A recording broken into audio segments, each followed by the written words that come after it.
Éditorial du 9 janvier 2025, Côte d'Ivoire 2025, une année qui s'annonce tumultueuse. Loin de nous des discours de prestidigitateurs ou de vendeurs de poudre, de perlimpinpin, mais la vigueur avec laquelle l'année 2025 a débuté en Côte d'Ivoire fait penser qu'elle serait tumultueuse juste après les célébrations de Noël et de la Saint-Sylvestre. Ibrahim Cissé Bakongo, le ministre-gouverneur du district autonome d'Abidjan, a jugé bon de cadoter les commerçants d'Adjamé de façon particulière, casser leurs étals et leurs magasins. Cela se passe principalement dans la rue quittant le plateau et passant par Fraternité Matin jusqu'au quartier Liberté des 220 logements. Les tables et chaises des commerçants leur sont arrachées par les hommes du district et fracturées puis brûlées au vu et su de tous dans la rue. Et comme si cela ne suffisait pas, les arbres qui bordent la même terre sont déracinés violemment et coupés avant d'être jetés au feu. Conséquence directe de ces actions, suspension temporaire de feux tricolores sur tout le tronçon, de téléphones fixes, de courant électrique et d'eau courante dans les ménages et entreprises de la zone, car les arbres et tombants dérangent ces installations. À l'art de mémoire d'Ivoiriens, depuis le 21 novembre 2024, les opérations de déguerpissement avaient été suspendues par le président Alassane Ouattara. Un autre fait qui annonce le bouillonnement de l'année 2025 et la sortie inattendue du président Emmanuel Macron de la France, qualifiant les pays africains d'ingratitude vis-à-vis de la France qui les aurait sauvés du terrorisme et autres mots pour rester des États souverains. Des propos qui ne sont pas restés sans réponse de la part des dirigeants ivoiriens. C'était à la conférence de presse d'après le Conseil des ministres du mercredi 8 janvier 2025 de la bouche du porte-parole du gouvernement, Amadou Coulibaly.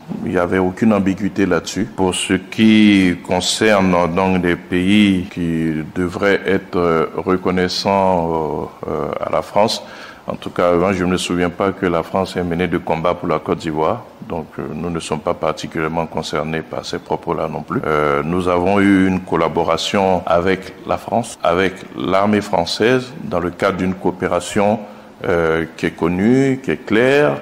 Nous avons des relations anciennes avec la France. La France n'aurait mené aucun combat pour la Côte d'Ivoire. La phrase est lâchée. Un discours que les sachants des relations Paris-Abidjan qualifieraient de nouveau, surtout venant de la part des dirigeants actuels de la Côte d'Ivoire, eux qui sont qualifiés à tort ou à raison d'être soumis à la France. Si on considère que Ibrahim Cissé Bakongo outrepasse les décisions du président de la République par la continuation des déguerpissements et que la Côte d'Ivoire, après avoir demandé et obtenu le départ des troupes françaises du 43e bataillon d'infanterie de marine 43e BIMA, aborde une nouvelle ligne de ses relations avec la France, on peut dire sans grand risque de se tromper que l'année 2025 serait tumultueuse en Côte d'Ivoire avec la présidentielle programmée pour octobre 2025. APRA, Agence Presse Radio et Audio.